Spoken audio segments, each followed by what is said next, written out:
নমস্কার বন্ধুরা, আমরা সকলে হয়তো জেনে গেছেন যে রেশন কার্ডের ফ্যামিলি কিন্তু আলাদা করা যাচ্ছে। তবে বাস্তবে কি হয়েছে, যাদের ফ্যামিলিতে ম্যাক্সিমাম 7 জনের সদস্য রয়েছে তারাই কিন্তু রেশন কার্ডের ফ্যামিলিকে আলাদা করতে পারবে।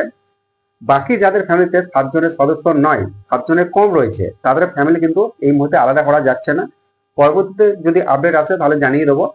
তো এই 2026-এর নতুন নিয়মে কিভাবে রেশন কার্ডে ফ্যামিলিকে আলাদা করবেন সেই প্রসেসটা কিন্তু খুব সহজেই দেখাবো। তো এই ভিডিওতে আমি বকবক করতে চাইছি না, তো চলুন। ভিডিও যদি ভালো লেগে থাকে তাহলে অবশ্যই ভিডিওতে লাইক করে চ্যানেলটাকে সাবস্ক্রাইব করে আমাকে উৎসাহ দিতে ভুলবেন না।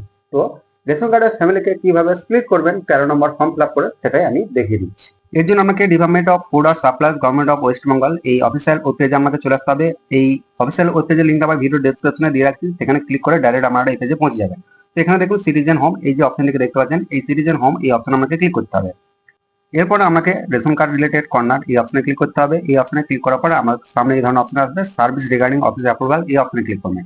এই অপশনে ক্লিক করার পর অ্যাপ্লাই নাও এই অপশনে ক্লিক করবেন। এই অপশনে ক্লিক করার পর আপনাকে আপনার ফ্যামিলির যে কারো একটি আধার কার্ড নাম্বার এখানে ইনপুট করতে হবে। অবশ্যই জানো আধার কার্ডের সাথে মোবাইল নাম্বার লিঙ্ক থাকে, এটা কিন্তু মাথায় রাখবেন।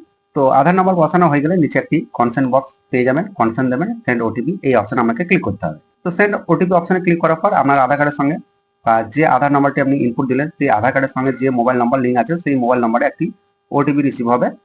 সেই ওটিপিটাকে আমাকে এই ওটিপি ঘরে বসাইতে হবে। তো ওটিপি বসানো হয়ে গেলে আপনাকে সাবমিট ওটিপি এই অপশনে আমাকে ক্লিক করতে হবে। সাবমিট ওটিপি অপশনে ক্লিক করার পর আপনার পুরো ডিটেলস দেখাবে, ভালোভাবে দেখে নেবেন। ইয়েস এই অপশনে ক্লিক করে নেক্সট এই অপশনে আমাকে ক্লিক করতে হবে। নেক্সট অপশনে ক্লিক করার পর ড্যাশবোর্ডে আপনি পুরো ডিটেলস দেখতে পাবেন। এরপর আমাকে নিচের দিকে চলে আসতে হবে, অনলাইন ফর্ম সার্ভিস এই অপশনে ক্লিক করবেন। এই অপশনে ক্লিক করার পর আমাকে নিচের দিকে একদম 13 নম্বর ফর্ম এই অপশনে আমাকে ক্লিক করতে হবে।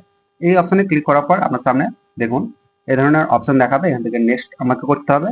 তো নেক্সট করার পর আমার ফ্যামিলির পুরো ডিটেলস কিন্তু এখানে শো করবে। আপনি কাদেরকে রাখতে চাইছেন আর কাদেরকে আলাদা করতে চাইছেন এখান থেকে আপনাকে নির্বাচন করতে হবে।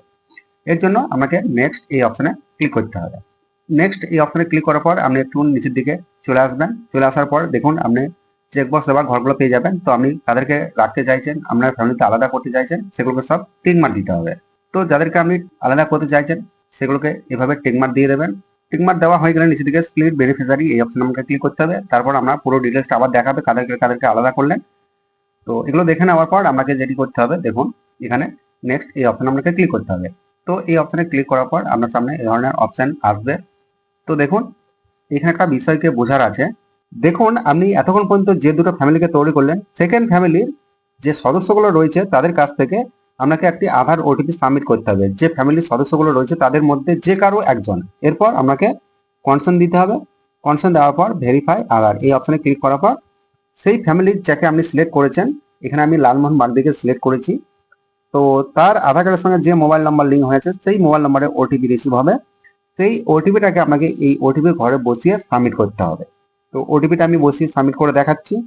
নিচের দিকে সাবমিট ওটিপি এই অপশনে ক্লিক করলাম। এই অপশনে ক্লিক করার পর একটু লোডিং হতে সময় নেবে। লোডিং হয়ে গেলে দেখুন আপনাকে একটি ডকুমেন্ট আপলোড করতে হবে। ডকুমেন্টসের লিস্ট আপনি নিচে পেয়ে যাবেন। তো আমি এখানে একটা কথা বলবো যে আপনি যে ফ্যামিলিটিকে তৈরি করলেন সেই ফ্যামিলির হেডের একটি আধার কার্ড স্ক্যান করে আমাকে আপলোড করে দিতে হবে। আর আপনি যদি মোবাইল থেকে করে থাকেন তাহলে তো কোনো কথা নেই, একদম ক্লিয়ার ভাবে ছবি তুলে সেটাকে আপলোড করে দিলেই কিন্তু হবে। তো আমি ডকুমেন্ট স্ক্যান করে এটাকে আপলোড করে দেখাচ্ছি। এবার আমরা ডকুমেন্টসটিকে আপলোড করার জন্য চুজ ফাইলে গিয়ে আমরা লোকেশন সিলেক্ট করে আমরা সেই ডকুমেন্টসটাকে এখান থেকে আপলোড করে দেবো। তো আমি এবার ডকুমেন্টসটিকে আপলোড করে দিচ্ছি। ডকুমেন্টস আপলোড হয়ে গেলে দুটি কনস্ট্যান্ট এখানে দিয়ে দেবো। এবার নিচে ফাইনাল সাবমিট এই অপশনে আমরা ক্লিক করব। ফাইনাল সাবমিট এই অপশনে ক্লিক করার পর দেখুন আপনার সামনে এই ধরনের অপশন চলে আসবে। অর্থাৎ আপনি এতক্ষণ পর্যন্ত যে কাজটি করলেন সেটা সাকসেস হলো। এবার আপনি কিছুদিন ওয়েট করবেন, কিছুদিন ওয়েট করার পর এর যে স্ট্যাটাস সেটা চেক করবেন, তাহলে দেখবেন আপনার যে ফ্যামিলি স্প্লিট সেটা হয়ে গেছে।